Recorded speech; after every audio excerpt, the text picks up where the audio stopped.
Assalamualaikum warahmatullahi wabarakatuh. Bertemu dengan saya Ibu Leni Sofiana Sari.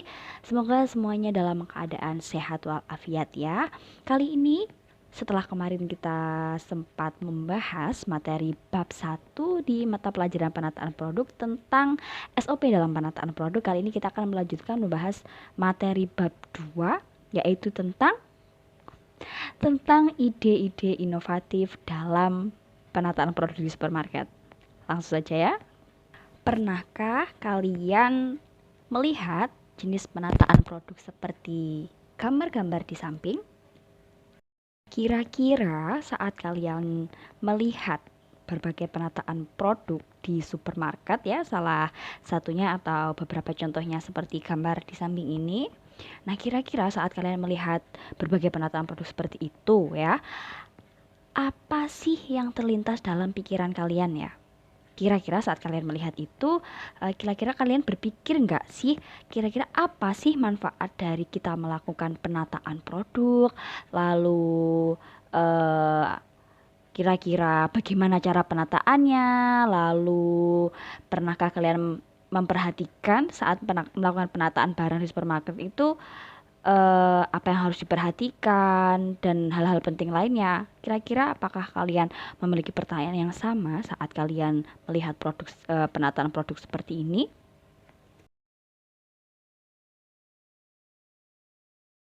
Oke anak-anak, jadi saat kalian melihat suatu penataan produk di supermarket, minimarket, atau pusat perbelanjaan lainnya, mungkin kalian berpikir, bahkan saat kalian mempelajari mata pelajaran penataan produk ini pun, mungkin ada sebagian dari kalian yang berpikir, kenapa sih harus kita mempelajari mata pelajaran penataan produk? Emang apa susahnya penata produk? Kan tinggal ditata, tata, tata, yang penting rapi, udah selesai.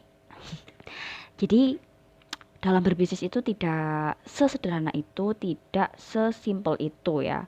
Jadi dalam melakukan bisnis retail utamanya ya, penataan produk menjadi aspek yang penting untuk diperhatikan ya. Jadi menata produk itu tidak asal menata, tetapi ada teknik-tekniknya, oke? Jadi perlu kalian ketahui bahwasannya eh, penataan produk di area supermarket itu memiliki peran yang besar, memiliki peran yang penting dalam menentukan keberhasilan eh, laku tidaknya suatu produk di supermarket ataupun minimarket ataupun pusat perbelanjaan lainnya ya.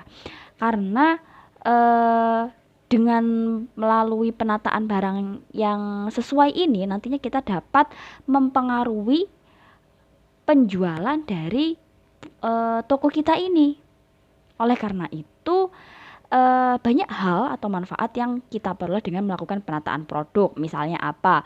Dengan adanya penataan produk ini kita bisa membuat pembeli lebih merasa nyaman. Kemudian pembeli bisa mudah memilih barang, lalu mudah juga untuk dihitung karena dengan ditata berarti kan lebih sistematis ya. Jadi ngecek-ngeceknya juga lebih mudah. Kemudian manfaatnya juga memberikan kesan rak ini lebih terlihat rapi sehingga dapat menarik perhatian konsumen. Bab 2 kali ini anak-anak sebenarnya tidak banyak yang kita bahas. Kita lebih menekankan hanya pada dua aspek, yaitu yang aspek yang pertama kita akan membahas tentang ide-ide inovatif dalam melakukan penataan produk di supermarket, dan yang kedua yaitu tentang standar penataan produk yang digunakan di supermarket. Kita bahas satu-satu mulai dari pembahasan yang pertama yaitu tentang ide-ide inovatif dalam melakukan penataan produk. Di bagian satu ini, di bagian ide-ide inovatif dalam penataan produk ini, ada dua hal yang perlu diperhatikan. Yang pertama yaitu ada labeling dan juga ada display. Nah, apa sih labeling? Apa sih itu display? Jadi labeling itu merupakan labeling ini berkaitan dengan pemberian informasi kepada produk yang dijual. Ya, ini kebetulan saya ada jajan ya. Ini ada keripik jamur tiram. Nah, ini merupakan contoh sederhana dari labeling ya. Jadi kalau yang di gambar ini ya itu ada di tangan itu bukan label ya. Kalian harus bisa membedakan ya. Itu bukan label. Yang di ini merupakan barcode ya. Barcode kalau label. Nah, label itu biasanya dia berisi tentang banyak hal.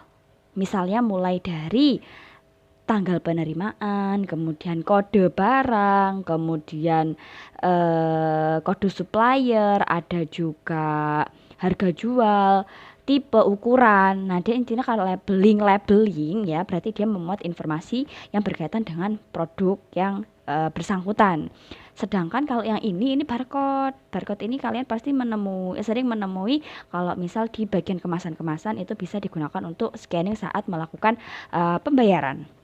Kemudian yang kedua ada display. Nah, apa sih display ini? Nah, display adalah suatu tindakan menampilkan, memvisualisasi, kemudian menaruh dan meletakkan produk di suatu tempat sehingga dia dapat menarik konsumen. Kemudian ini ada lanjutannya ya dari materi yang sebelumnya. Di bagian 1 di labeling ini ada lanjutan bahwasannya setiap barang yang ada di display ini harus diteliti terlebih dahulu. Jadi sebelum barang display ini nggak langsung barang datang langsung di display itu enggak. Tentu ada prosesnya terlebih dahulu ya kan.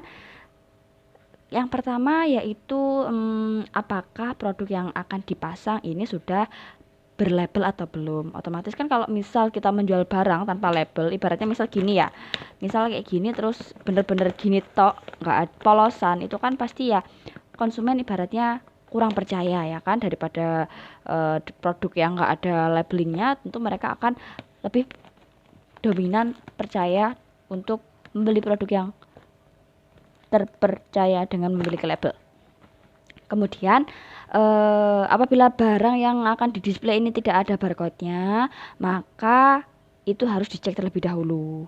Kalau misal ada barcode-nya berarti kan dia aman ya, dia misal di-scan berarti bisa terdeteksi. Tapi kalau misal produk-produk seperti ini kan tidak ada barcode-nya. Nah, maka biasanya mereka akan mengakali dengan cara memberikan kode tersendiri untuk produk-produk yang tidak berlabel seperti itu. Kalau misal contoh labeling lain, contoh sederhana aja. Kalian lihat di bagian gondolanya Alfamart itu kan biasanya di bawah setiap produk kan ada kayak harga kayak semacam harga, cuman dia nggak hanya tertulis harga. Kadang atasnya ada tulisan, bawahnya juga masih ada tulisan. Nah, itu juga contoh dari labeling. Kemudian di bagian display ada lanjutan bahwasannya penggunaan ruang ya dalam display ini dalam penataan produk. Jadi hal yang penting adalah tentang pengelolaan ruang yang diatur dalam SOP penataan produk. Nah, dalam penataan ruang ini ada yang perlu diperhatikan. Yang pertama penggunaan ruang ini harus disesuaikan oleh beberapa hal, antara lain yang pertama yaitu kategori produk dan yang kedua ukuran produk. Maksudnya apa? Maksudnya kalau misal kita mau menata produk lalu kita sudah memilih-milih ruang, maka kita harus mengkategorikan ruang tersebut agar terkesan juga lebih rapi, itu disesuaikan dengan kategori produk dan juga ukuran produk. Misal ruang sebelah sini dipilah berdasarkan kategori, bagian sini misalnya produk instan semua, mulai dari mie instan, lalu apalagi berbagai makanan-makanan instan ya, makanan Korea sekarang kan juga banyak kayak tteokbokki, itu makanan-makanan instan di bagian ruang sebelah sini. Kemudian ruangnya sebelah sini misalnya adalah ruang untuk produk-produk susu, jadi mulai dari berbagai susu UHT, susu berbagai rasa di sebelah sini. Nah, itu disesuaikan dengan kategori produk, misalnya barang non food ya non food, barang yang makanan juga makanan, snack juga snack. Jadi itu dikategorikan jadi biar mudah dan nggak campur-campur. Kemudian yang kedua disesuaikan dengan ukuran kemasan. Nah, jadi biar terkesan rapi, maka kita juga harus memilah-milah sesuai dengan kemasan. Jadi biar rapi ya gimana ya, yang besar sama yang besar, yang kecil sama yang kecil. Misalnya ada ini aja. Nah, ini aja kan kemasannya juga udah beda. Nah, maka penataannya kan juga harus beda, harus diperhatikan ukurannya. Karena apa? Ukuran nanti akan mempengaruhi bentuk penataan produk kita. Kalau ukurannya terlalu timpang kan dilihatnya juga kurang enak. Oke, ini ada lanjutan lagi ya, tapi ini hanya lanjutan dari poin yang kedua, yaitu tentang poin display. Di sini ada 5 contoh pendisplayan yang dapat digunakan sebagai pedoman dalam penataan produk. Mulai dari yang pertama, yaitu dengan meletakkan barang sesuai dengan ukuran. Nah, seperti yang sempat saya bahas sebelumnya, dengan memperhatikan ruang, tadi juga harus memperhatikan ukuran ya. Di sini tipsnya untuk melakukan penataan barang itu harus meletakkan barang sesuai dengan ukurannya. Jadi yang kecil sama yang kecil, yang besar sama yang besar. Penataannya jangan terlalu timpang ukurannya agar dilihatnya juga lebih enak ya, lebih rapi. Kemudian yang kedua, usahakan untuk memperoleh tinggi yang sama. Nah, jadi kalau kalian misal melakukan penataan produk ya, misal kalian aja memposisikan diri kalian sebagai konsumen, pasti kalian kalau lihat barang yang tingginya sama itu kan dilihat juga enak ya kan. Misalnya produk susu itu yang kotaknya sama ya, sama semua. Yang ukurannya lebih sedikit ya disamakan semua, jadi terkesannya biar rapi, biar enak aja dilihat. Itu lebih pada nilai estetik ya. Kemudian facing produk dihadapkan ke arah depan. Facing itu ini aja. Nah, gini, jadi dihadapkannya ke depan. Jangan gini, ini kan berarti kan membelakangi ya. Nah, ini kan membelakangi. Nah, facing ke arah ke depan. Natanya begini. Nah, ini juga natanya begini. Intinya mereknya diperlihatkan. Kemudian usahakan tinggi tiap jalur itu sama. Jadi kalau misal kalian menemui penataan produk di minimarket atau supermarket, pastikan setiap lajur itu kan mayoritas tingginya sama. Jadi nggak ada yang misal rak sebelah sini tingginya segini, terus rak sampingnya langsung segini, langsung timpang. Itu kan juga akan mengganggu keestetikan dari penataan produk. Kemudian kita bisa menggunakan eye technique dan color breaking. Nah, ini maksudnya apa? Kalau yang eye technical kalau yang eye technical ini maksudnya yaitu kita harus bisa menata produk ini agar bisa menarik perhatian konsumen. Misalnya dengan apa? Mungkin kalian sering melihat produk-produk yang ditata menarik, biasanya dibentuk-bentuk. Biasanya apa ya? Biasanya sih susu banyak, kemudian ke kopi juga banyak. Misalnya dibentuk pagar, kalau nggak gitu dibentuk gapura atau dibentuk-bentuk icon-icon lainnya. Nah, kan dapat menarik mata. Kemudian yang color breaking ini yaitu dengan cara memadukan warna. Kita menggunakan teknik pemaduan warna. Gimana caranya orang ini bisa tertarik karena melihat perpaduan atau degradasi warna dari produk yang kita tata. Misalnya dengan cara menata produk dari yang warnanya paling tua, kemudian warna yang lebih muda. Nah, itu kan bisa dijadikan sebagai teknik dalam melakukan penataan produk di color breaking. Ini dibahas juga tentang beberapa manfaat dari adanya display produk bagi pihak perusahaan. Yang pertama yaitu meningkatkan penjualan. Karena apa? Dengan adanya display yang menarik tentunya ya. Dengan adanya display yang menarik, maka nantinya akan menarik minat konsumen sehingga nantinya meningkatkan penjualan. Jadi sebenarnya saling berhubungan ya. Dengan adanya display yang menarik, maka dapat menarik konsumen sehingga penjualannya meningkat. Kemudian meningkatkan store image. Nah, jadi kalau misal ada minimarket A dan minimarket B, kemudian minimarket A ini dapat menata produk sedemikian rupa sesuai dengan SOP, kemudian dia memperhatikan ruangan berdasarkan kategori dan juga ukurannya, kemudian dia menata produk dengan semenarik mungkin dan yang satu ini menata produknya biasa aja, tentu dengan kita menata produk dengan baik ini dapat meningkatkan citra, ya, citra dari toko kita, bahwasanya toko kita ini dapat lebih menarik bagi konsumen, sehingga kalau menarik mereka akan datang dan besar kemungkinan ini akan membawa dampak yang baik ya tentunya bagi penjualan toko. Kemudian meminimumkan barang yang hilang. Karena apa? Dengan adanya display barang dan juga penataan produk yang rapi, maka ibaratnya barang-barangnya kan bisa di-track ya. Bisa di-track, bisa dicek dengan gampang, bisa diketahui barang keluar berapa, barang masuk berapa, apakah barang yang keluar dan masuk ini jumlahnya sama dengan pendapatan yang diterima. Itu salah satu manfaat dari display, dapat meminimumkan barang yang hilang dan juga barang yang kosong, karena dengan di display maka kan bisa dicek, jadi rawan hilang dan juga rawan kosong. Kalau kosong kan berarti langsung ketahuan, bisa langsung segera diisi sehingga rakyat tidak terlihat lengang.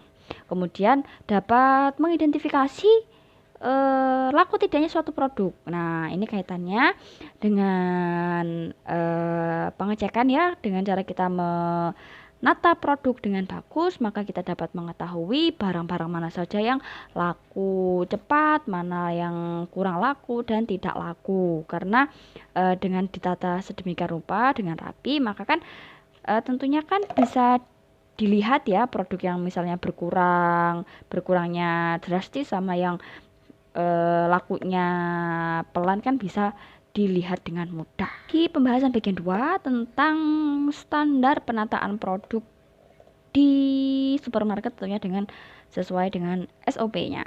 Nah, di sini ada hal-hal yang perlu diperhatikan dalam penataan produk di swalayan atau supermarket, minimarket ya.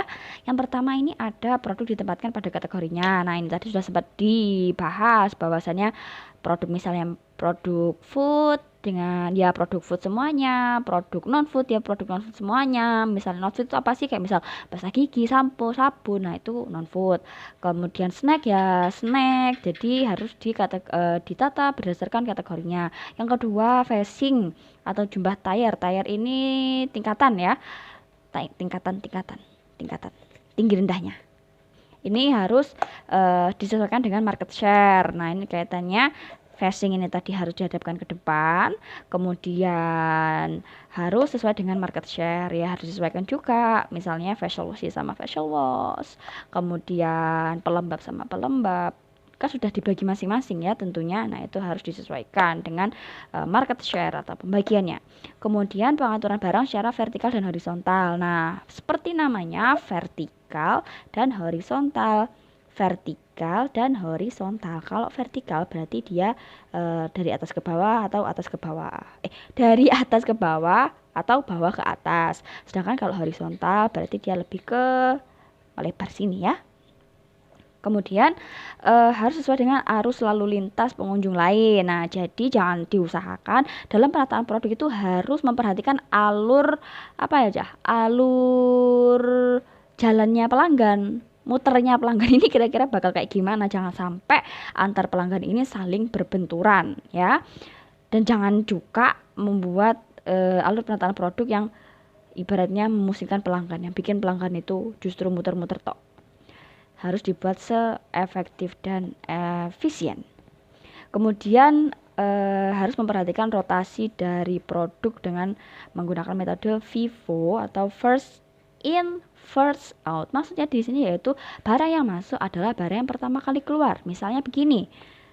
Pada tanggal 5 Agustus masuk barang Wardah sebanyak 10 pieces. Kemudian pada tanggal 15 Agustus masuk lagi, misalnya aja ini produknya sama Wardah juga ya. Maka produk yang pertama datang adalah produk Wardah yang datang pada tanggal 5 Agustus ini tadi, maka dia harus dijual terlebih dahulu. Setelah ini habis, barulah produk yang selanjutnya datang ini dijual. Misalnya lagi, contoh misal ini ya, maaf ya kalau misal barangnya nggak sama ya. Ini barangnya datang pada tanggal misalnya 10 Juli, kemudian ini datang pada tanggal 20 Juli. Nah, kan yang datang duluan kan yang ini. Nah, maka yang dijual duluan ya ini. First in, pertama kali datang, pertama kali dijual. Nah, setelah ini habis baru barang yang selanjutnya sesuai dengan urutan datangnya dia dijual berurutan sesuai dengan waktu datangnya barang tersebut. Selanjutnya ada hal-hal yang perlu diperhatikan dalam penataan produk di supermarket. Yang pertama ada penataan barang secara berurutan, ada penataan barang secara vertikal dan penataan barang secara horizontal. Yang pertama yaitu penataan barang secara berurutan. Kalau misal membahas penataan barang secara berurutan ini intinya adalah beberapa patokan yang bisa kalian gunakan saat kalian akan mengklasifikasikan atau mengurutkan barang saat akan menata barang. Pedomannya apa sih? Kalian bisa menata barang dengan secara berurutan dengan cara yang pertama, menata barang sesuai dengan barang yang dibutuhkan konsumen. Kemudian mau menata lagi misalnya dengan cara apa? Dengan cara mengkategorikan barang yang sama dan efisien penggunaannya. Misalnya hand body dijadikan satu sama sunblock dan juga produk-produk kecantikan lainnya. Nah, itu kan salah satu contoh dari barang yang sama dan efisien penggunaannya. Kemudian barang yang sedang tren bisa juga dijadikan sebagai dasar pengurutan barang. Kemudian bisa juga barang yang berkualitas baik. Kemudian barang yang berprestasi. Barang yang berprestasi ini adalah barang yang dia udah punya citra positif di kalangan masyarakat. Kemudian ada penempatan barang secara vertikal. Nah, vertikal, horizontal.